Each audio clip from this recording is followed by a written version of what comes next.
क्या आप जानते हैं कि जमीन पर एक दिन में 24 घंटे ही क्यों होते हैं? और क्या आपको पता है कि सन 2050 तक हमारी जमीन के साथ क्या होगा? प्लस क्या आपने कभी सोचा है कि हमारे प्लेनेट का टोटल वजन कितना है?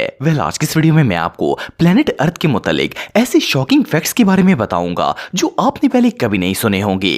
तो शुरू करते हैं अपना काउंटडाउन।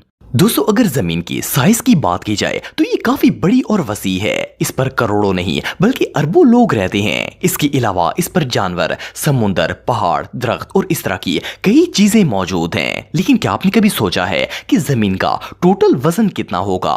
वैसे तो जमीन का एग्जैक्ट वजन पता कर पाना तकरीबन नामुमकिन है, लेकिन साइंटिस्ट की एक टीम ने इस पर कंप्लीट रिसर्च की है। इन्होंने बहुत से फार्मूलाज और मेजरमेंट्स का इस्तेमाल करके जमीन का टोटल वेट नापने की कोशिश की और आप बिलीव नहीं करेंगे कि इन साइंटिस्ट के मुताबिक हमारी जमीन का कुल वजन 13 अरब ट्रिलियन टन से भी ज्यादा है। ये वजन इतना ज्यादा है कि मैं और आप तो इसे इमेजिन भी नहीं कर सकते। और 13 अरब ट्रिलियन में आखिर कितने जीरो आते हैं, इन्हें भी गिन पाना बहुत मुश्किल है। ये रियली अनबिलीवेबल है।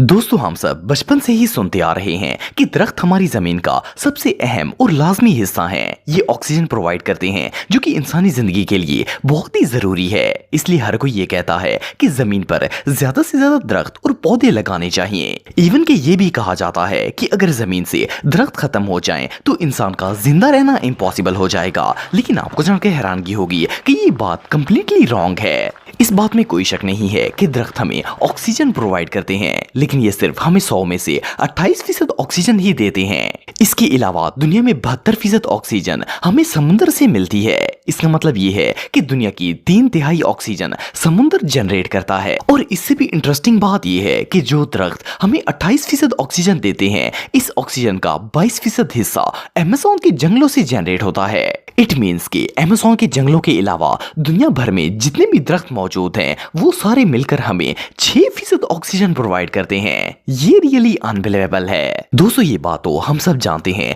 कि एक दिन में 24 घंटे होते हैं और 24 घंटे गुजारने के बाद एक नया दिन शुरू हो जाता है। लेकिन क्या आप जानते हैं कि दिन हमेशा से 24 घंटे का नहीं था। आज से कई हजार साल पहले एक दिन में 21 घंटे ही हुआ करते थे। लेकिन हमारी जमीन में तब्दीलियां आने की वजह से दिन आहिस्ता आहिस्ता बढ़ते गए और अब एक दिन 24 घंटे का होता है। लेकिन अगर जमीन में आने वाली तब्दीलियों की बात की जाए तो इनकी मेन रीजन ज़लज़ले और इरप्शंस वगैरह होती हैं। असल में जमीन क्योंकि एक फ्लो में गर्दिश कर रही है और अगर किसी जगह पर ज़लज़ला वगैरह आता है तो इसका फ्लो टूट जाता है। और जब ये फ्लो टूटता है तो जमीन की स्पीड कम हो जाती है, जिससे वो सूरज के गिर्द अपना चक्कर मुकम्मल करने में देर लगाती है और इससे वक्त ऑटोमेटिकली बढ़ जाता है।